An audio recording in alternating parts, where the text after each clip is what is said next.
Ganado vacuno, el temperamento es heredable. ¿Te has preguntado si el temperamento de los vacunos es heredable y cómo se puede aprovechar ese dato en el hato ganadero? Como dato curioso, la raza vacuna Beefmaster fue la primera raza en la que se introdujo la selección por temperamento. El temperamento en los vacunos es un rasgo heredable que es posible moldearlo a través del manejo. Hay razas de ganado vacuno que se distinguen por el rasgo de comportamiento. Las razas Befaste y Hereford son reconocidas por su mansedumbre, toros holandos son peligrosos, las razas continentales son nerviosas y los vacunos índicos son de carácter arisco. El temperamento no es un acervo genético inamovible de las razas vacunas, todo depende de la selección que realicen los productores ganaderos y del manejo brindado a los vacunos a través de las generaciones. Generalmente, la selección por el rasgo de mansedumbre no es común ya que todavía no se reconoce la importancia. En países con alto nivel de vida, se garantiza el buen trato animal. Por mencionar un dato, en países de Norteamérica, el rasgo de mansedumbre es el segundo criterio para la selección de toros, y el primer rasgo es la fertilidad, pues se busca un ternero por año. Ventajas de buen temperamento. En vacunos, como primera gran ventaja tenemos que el ganado manso necesita menos personal e instalaciones para el manejo. Otro gran aspecto es que se tiene menos incidencia de pérdidas en la cría y engorde.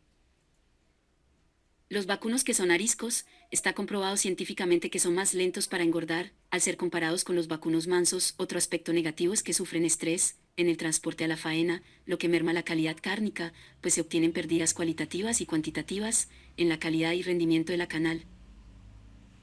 Si en los hatos ganaderos se conservan vacunos ariscos, a largo plazo para el productor ganadero será un factor negativo. Por tal motivo hay que monitorear constantemente los hatos y llevar registros de temperamentos. La gran ventaja es que el temperamento lo expresan los vacunos en el trabajo diario.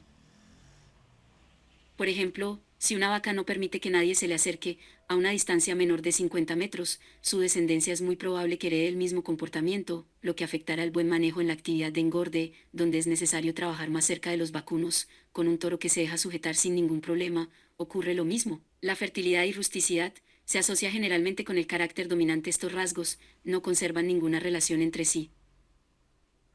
Otro error muy común es que no se descartan de los hatos toros con mal carácter, debido a que son poseedores de precocidad y buena conformación. Es muy posible que la progenie no herede esas cualidades, pero sí presentara problemas relacionados al temperamento. Otro gran aspecto a resaltar es que no todo es genética, ya que hay problemas que son resultado del mal manejo. Si los vacunos son maltratados se convierten en ariscos, por lo tal el productor ganadero debe capacitar al personal que vela por el ganado, con el fin de no maltratar y estresar a los vacunos.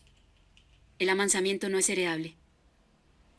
El mal temperamento de un vacuno puede ser tapado por el amansamiento, de la misma forma que ocurre con una mala conformación que es cubierta en algunos casos por una gruesa capa de grasa. Un toro es capaz de jugar con la persona que le cuida a diario, al cambiar de contexto, por ejemplo al ser vendido puede llegar a ser peligroso. El mal temperamento se transmite a su progenie, por eso es vital diferenciar la mansedumbre natural de la que es adquirida por medio del manejo. La natural es heredable, la segunda no.